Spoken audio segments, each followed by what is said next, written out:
Malapit na ang Halloween at sigurado ako na marami magti-trick or treat at pwedeng-pwede nyo itong gawin mga Marcies. Bibigyan ko kayo ng idea kung paano ko ginawa tong candy tower para kung meron kayong mga pamangkin, anak, ay papitasin nyo na lang sila dyan para mas ma-enjoy nila yung Halloween trick or treat. At yung mga materials na gagamitin ko dito ay makikita nyo lang din sa loob ng inyong bahay. Meron akong naitabi dito na styrofoam at yung karton na ginamit ng anak kong si Mamo nung nag-order siya ng cabinet. Kaya ito na lang yung gagamitin ko. Bali, nagbilog lang ako dyan ng dalawang 9-inch ng baking pan. Kung wala naman kayong baking pan, pwede nyo rin gamitin yung plato or di kaya yung mga maliliit na bilao. At sa karton naman na ginamit ko, bali sinukat ko lang dyan yung cream o at saka yung choco mucho para sakto yung size. Then lalagyan lang natin ng glue stick lahat ng gilid nung karton. Tapos pag nalagyan na natin ng glue stick, dahan-dahan natin ilalagay yung styrofoam at iikot natin siya para dumikit. Kung styrofoam po yung gagamitin nyo kagaya ko, huwag nyong ilalagay yung glue stick na tinunaw dun sa styrofoam dahil natutunaw, kaya dun siya ilalagay sa karton. Papalamigin lang ng mga 10 seconds yung nilagay natin na glue stick dun sa karton bago ilalagay dun sa styrofoam. Sa second layer naman ay gumamit ako ng 7-inch ng baking pan. Kung sa unang layer ay dalawang bilog na styrofoam yung ginamit natin dahil yun yung pampatibay sa ilalim at sa ibabaw,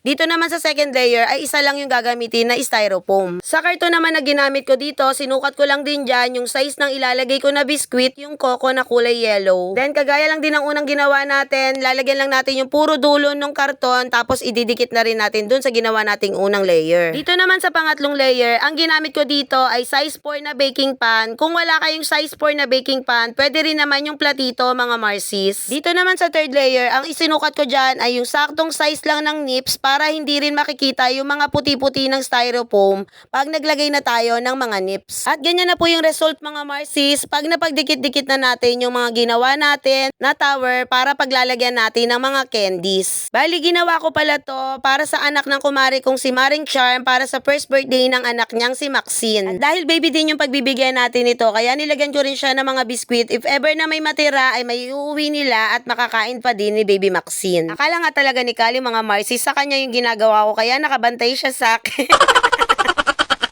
Naglagay lang din pala ako dyan ng pangsuporta sa ilalim. Bali, ang size niyan ay 12-inch na cake board. Dito naman tayo sa pagsasabit or paglalagay ng mga biskwit at candies. Sa unang layer na ginawa natin, naglagay lang ako dyan ng cream o at ng choco mucho. At ang pinandikit ko lang pala dyan ay yung glue gun na may glue stick. Pwede rin naman yung double-sided na tape. Kung mas bet nyo na mas gusto nyo agad mahuhugot ng mga bata pag kumuha sila. At sa second layer naman po, yan yung sinukat ko kanina. Naglagay lang ako dyan ng cocoa butternut. Sa third layer naman ay yung sinukat ko kanina sa haba din ng nips. At dun naman sa may mga awang, dun ko nilagay yung pochi. Then sa top naman yung lash at lalagyan lang din natin yan ng isang lollipop. At ganun lang po kadali mga Marcies. Kaya naman try nyo na rin to sa mga anak nyo kung ano yung favorite nilang mga kinakain na biscuits, na candies. Pwede nyo pong ilagay. Siguradong sigurado ako na mai-enjoy nila yung ganitong candy tower.